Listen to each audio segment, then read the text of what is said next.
বিশ্ববিদ্যালয়ে আন্তর্জাতিক মানের পঠন পাঠন করতে হলে উপাচার্যকে স্বাধীনতা দিতে হবে। যাদবপুর বিশ্ববিদ্যালয়ে এসে বললেন UGC chairman Veda Prakash.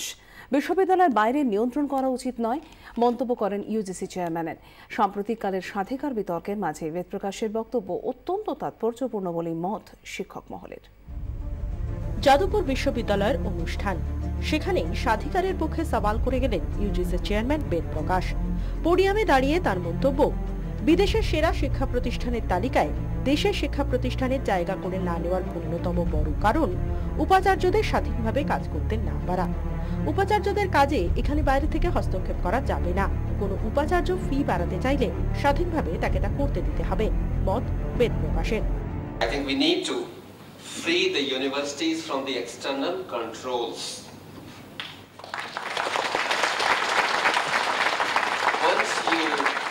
Once you appoint a person in the position of authority,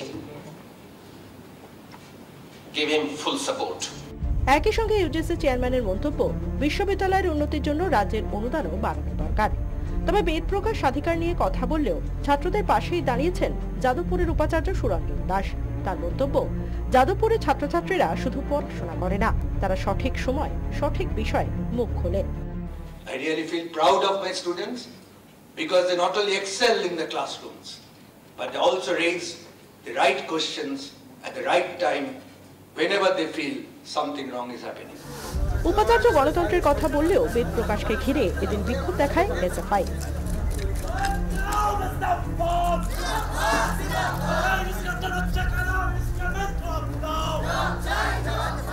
গবেষণায় স্টাইপেন্ড কমানো সহ একাধিক অভিযোগে বিক্ষোভ দেখানো হয়।